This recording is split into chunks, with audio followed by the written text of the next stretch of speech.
UAE കടുത്ത ചൂടിന്റെ സമയത്ത് നിന്ന് ഒരു മാറ്റം ആഗ്രഹിക്കുന്നവർക്ക് പ്രതീക്ഷ പകർന്നുകൊണ്ട് സുഹൈൽ നക്ഷത്രം ഉദിച്ചിരിക്കുന്നു എന്നുള്ള ഒരു കാര്യമാണ് ഇന്നിപ്പോൾ പറയാനുള്ളത്. സ്റ്റാർ ഓഫ് യമൻ എന്നൊക്കെ അറിയപ്പെടുന്ന അറബിക് വിശ്വാസം അനുസരിച്ച് UAE കാലാവസ്ഥാ മാറ്റത്തിനൊക്കെ കാരണമാകും എന്ന് കരുതപ്പെടുന്ന സുഹൈൽ നക്ഷത്രമാണ് കഴിഞ്ഞ ദിവസം ഉദിച്ചിരിക്കുന്നത്. ഓഗസ്റ്റ് 24 ഞായറാഴ്ചയാണ് UAE ആകാശത്ത് സുഹൈൽ നക്ഷത്ര പിറവി ഉണ്ടായിരിക്കുന്നതെന്ന് അസ്ട്രോണമി സെന്ററുകൾ അറിയിക്കുന്നുണ്ട്. ഈ സുഹൈൽ നക്ഷത്രം എന്ന് പറയുന്നത് ഇപ്പോഴത്തെ ഒരു ചൂട് കാലാവസ്ഥയിൽ നിന്ന് പതിയെ കുറച്ചുകൂടി തണുത്ത കാലാവസ്ഥയിലേക്കുള്ള ഒരു പ്രയാണത്തിന്റെ തുടക്കമാണ് എന്നുള്ളത്. സുഹൈൽ നക്ഷത്രം ഉദിച്ചു എന്ന് പറയുമ്പോൾ നാളെ തന്നെ ഇനി തണുത്ത കാലാവസ്ഥ പ്രതീക്ഷിക്കാം, അങ്ങനെയൊന്നുമല്ല.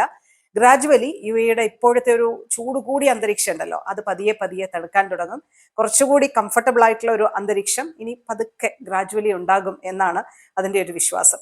നിലവിലെ ഒരു കാൽക്കുലേഷൻസ് അനുസരിച്ച് സെപ്റ്റംബർ 16 മഴയടക്കമുള്ള സാഹചര്യങ്ങൾ UAE ഇനി ഫ്രീക്വന്റ് ആയിട്ട് ഉണ്ടാവും. അപ്പൊ അതിനനുസരിച്ച് മരുഭൂമിയിൽ ചെടികളും മറ്റു കാര്യങ്ങളും ഒക്കെ മുളയ്ക്കുന്ന ഒരു കാലഘട്ടമായിരിക്കും. നവംബറോടുകൂടി കുറച്ചുകൂടി നമുക്ക് പ്രകടമാകുന്ന ഒരു കൂളർ അറ്റ്മോസ്ഫിയറിലേക്ക്, കാലാവസ്ഥയിലേക്ക് കാര്യങ്ങൾ എത്തും. ഡിസംബറോടുകൂടി തീർച്ചയായിട്ടും വിന്റർ ഒഫീഷ്യലി സ്റ്റാർട്ട് ചെയ്യും. അപ്പോൾ ഇനിയൊരു ഗ്രാജുവലി ചൂടിൽ നിന്ന് തണുപ്പിലേക്കുള്ള ഒരു പ്രയാണത്തിന് തുടക്കമാകും ഈ സുഹൈൽ നക്ഷത്ര പിറവിയോടുകൂടി എന്നാണ് അസ്ട്രോണമി സെന്റർ അറിയിക്കുന്നത്, ഈ കാലാവസ്ഥാ പ്രവചനം വ്യക്തമാക്കുന്നത്. അപ്പൊ ഇനി തണുപ്പുള്ള കാലാവസ്ഥയിലേക്ക്, തണുപ്പുള്ള ദിനങ്ങളിലേക്ക് നമുക്ക് പതിയെ പതിയെ യാത്ര തിരിക്കാം എന്നാണ് സുഹൈൽ നക്ഷത്ര പിറവിയോടുകൂടി കാലാവസ്ഥാ ശാസ്ത്രജ്ഞർ ഓർമ്മപ്പെടുത്തുന്നത്.